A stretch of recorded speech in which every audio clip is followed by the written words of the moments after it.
Keluaran pasal 8 ayat 1-15. Tulah kedua, katak. Berfirmanlah Tuhan kepada Musa, "Pergilah menghadap Firaun dan katakan kepadanya, beginilah firman Tuhan, biarkanlah umatku pergi supaya mereka beribadah kepadaku. Jika engkau menolak membiarkannya pergi, maka aku akan menulahi seluruh daerahmu dengan katak. Katak-katak akan mengeriap dalam sungai Nil, lalu naik dan masuk ke dalam istanamu dan kamar tidurmu. Ya, sampai ke dalam tempat tidurmu, ke dalam rumah pegawai-pegawaimu dan rakyatmu, bahkan ke dalam pembakaran rotimu serta ke dalam tempat adonanmu. Katak-katak itu akan naik memanjati engkau, memanjati rakyatmu dan segala pegawaimu."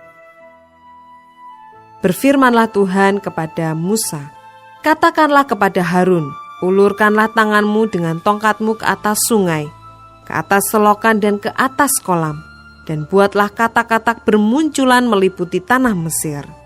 Lalu Harun mengulurkan tangannya ke atas segala air di Mesir, maka bermunculanlah katak-katak, lalu menutupi tanah Mesir.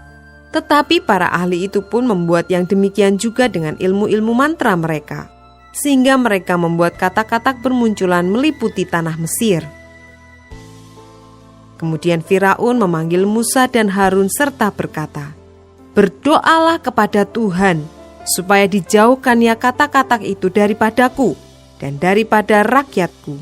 Maka aku akan membiarkan bangsa itu pergi, supaya mereka mempersembahkan korban kepada Tuhan." Kata Musa kepada Firaun, "Silahkan tuanku katakan kepadaku, bila aku akan berdoa kepadamu untuk pegawaimu dan rakyatmu, supaya katak-katak itu dilenyapkan daripadamu dan dari rumah-rumahmu, dan hanya tinggal di sungai Nil saja." Katanya, "Besok." Lalu kata Musa, "Jadilah seperti katamu itu, supaya tuanku mengetahui bahwa tidak ada yang seperti Tuhan Allah kami. Maka katak-katak itu akan dijauhkan daripadamu, dari rumah-rumahmu, dari pegawai-pegawaimu, dan dari rakyatmu, dan hanya akan tinggal di sungai Nil saja." Lalu Musa dan Harun keluar meninggalkan Firaun, dan Musa berseru kepada Tuhan karena katak-katak yang didatangkannya kepada Firaun. Dan Tuhan melakukan seperti yang dikatakan Musa, sehingga katak-katak itu mati lenyap dari rumah, dari halaman, dan dari ladang.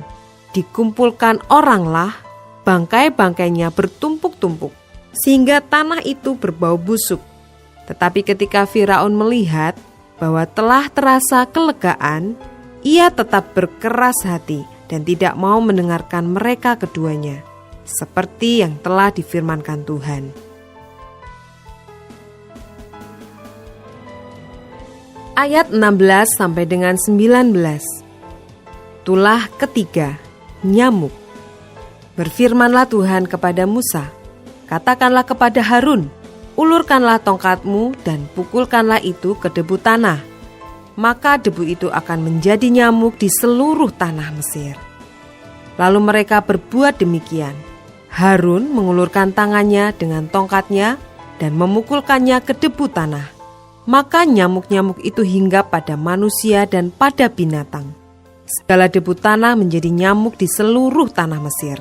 Para ahli itu pun membuat yang demikian juga dengan ilmu-ilmu mantranya untuk mengadakan nyamuk-nyamuk. Tetapi mereka tidak dapat. Demikianlah nyamuk-nyamuk itu hinggap pada manusia dan pada binatang.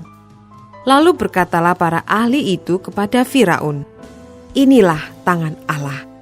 Tetapi hati Firaun berkeras, dan ia tidak mau mendengarkan mereka, seperti yang telah difirmankan Tuhan.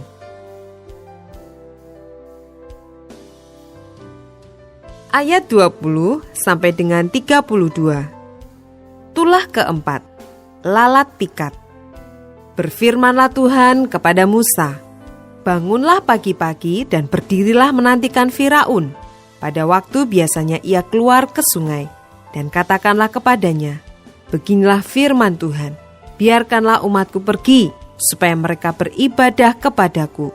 Sebab jika engkau tidak membiarkan umatku itu pergi, maka aku akan melepaskan pikat terhadap engkau, terhadap pegawai-pegawaimu, rakyatmu dan rumah-rumahmu, sehingga rumah-rumah orang Mesir bahkan tanah di mana mereka berdiri akan penuh dengan pikat. Tetapi pada hari itu aku akan mengecualikan tanah Goshen di mana umatku tinggal, sehingga di sana tidak ada terdapat pikat, supaya engkau mengetahui bahwa aku, Tuhan, ada di negeri ini. Sebab aku akan mengadakan perbedaan antara umatku dan bangsamu. Besok tanda mujizat ini akan terjadi. Tuhan berbuat demikian. Maka datanglah banyak-banyak pikat ke dalam istana Firaun dan ke dalam rumah pegawai-pegawainya dan ke seluruh tanah Mesir. Negeri itu menderita karena pikat itu. Lalu Firaun memanggil Musa dan Harun serta berkata, "Pergilah, persembahkanlah korban kepada Allahmu di negeri ini." Tetapi Musa berkata, "Tidak mungkin kami berbuat demikian, sebab korban yang akan kami persembahkan kepada Tuhan, Allah kami, adalah kekejian bagi orang Mesir. Apabila kami mempersembahkan korban yang menjadi kekejian bagi orang Mesir itu di depan mata mereka, tidakkah mereka akan melempari kami dengan batu? Kami harus pergi ke padang gurun 3 hari perjalanan jauhnya untuk mempersembahkan korban kepada Tuhan Allah kami, seperti yang difirmankannya kepada kami." Lalu kata Firaun, "Baik, aku akan membiarkan kamu pergi untuk mempersembahkan korban kepada Tuhan Allahmu di padang gurun. Hanya janganlah kamu pergi terlalu jauh. Berdoalah untuk aku."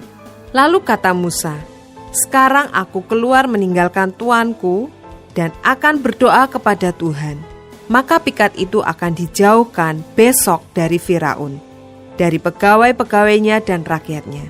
Hanya janganlah Firaun berlaku curang lagi dengan tidak membiarkan bangsa itu pergi untuk mempersembahkan korban kepada Tuhan."